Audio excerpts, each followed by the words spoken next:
to today's video. Today we're going to be talking about long-term maintenance that goes along with keeping reptiles that people don't always realize, or they forget over time, or they're never aware of it in the first place. So we're just going to go over these things. If you guys can come up with any others, I would love for you to leave it in the comment section, and let's get into it. So the first thing that I feel like most people are usually pretty aware of for the most part is that UVB needs to be changed out every 6 months. So new keepers, this is not something that they would just know automatically, and I'm pretty sure it doesn't say anything on any packaging with UVB that you should be changing them out. It's something that you just become aware of in the reptile hobby as you're keeping these animals and doing research.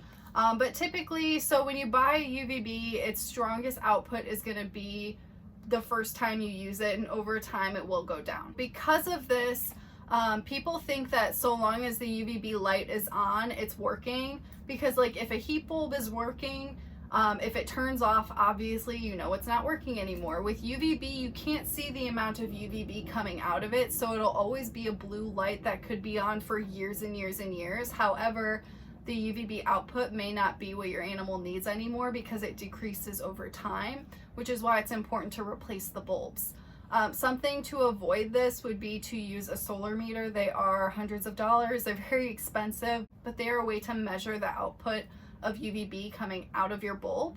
So you can tell over time, like if it's still in the right Ferguson range and if you can continue using it, or if you need to trade it out for a new upgraded UVB bulb.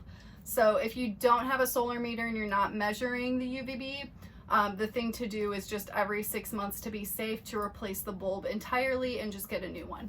Number 2 is checking heat pads and temperatures. So when you're first setting up a reptile enclosure, you're obviously going to be checking the temperature and making sure that everything is spot on.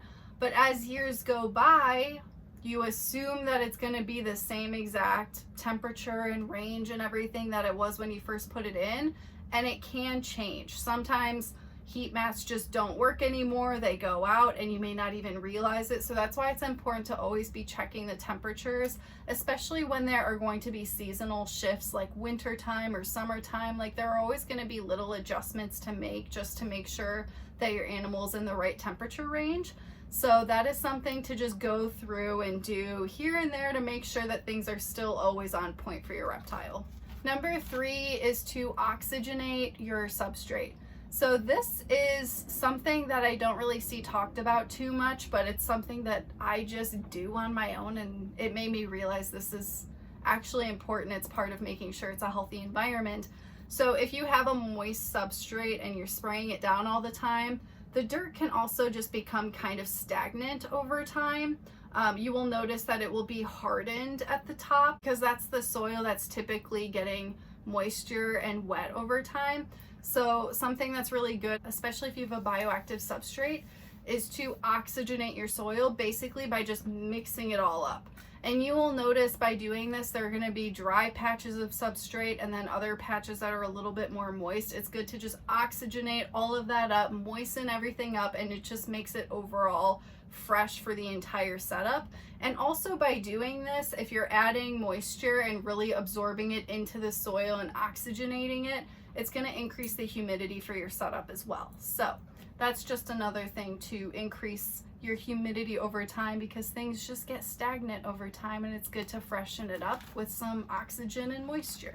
Number 4 is to add enrichment over time. So these animals can get used to their enclosures and having the same perches and the same things to climb on every single day. It's good to just add one new thing over time and notice that your reptile will become interested in it and they will utilize it, and it gives them something new to do with their brain and to exercise.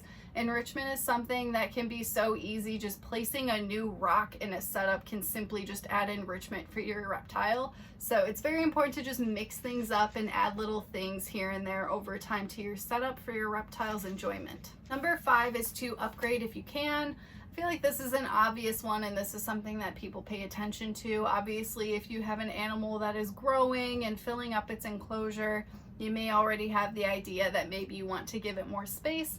And I always recommend that if you do have the space and the money and are able to do this, I recommend doing it anytime you possibly can. Increasing the size of your setup will offer so much more enrichment opportunities for your animal, and it will make it happier. Number 6 is variety in diet. It's very important to be offering as much variety as you possibly can just to have a healthy animal. For instance, snakes typically just eat like mice and rodents. You can mix it up by giving them a quail or a bird or a chick. You can even offer them reptilinks, and they have like rabbit and quail and all of those things mixed into their like little sausage links that you can feed your snake. So there are different things that you can always try out just to make sure that your animal's getting something new in their diet, some variety, some more vitamins and nutrients. Number 7 is to check the expiration date on the products that you're using over time. Years and years can go by and you may not realize that some of the items that you still have on stock are just expired. I've done this before. I've realized that I had calcium that had expired, so it's good to check the labels if you have like any old bags of like Pangea, or you're feeding Lugarti, whatever type of product you're feeding. Always be checking those labels, especially if it's been an extensive amount of time, just to make sure that they still have all the vitamins and nutrients and haven't gone bad for your reptile.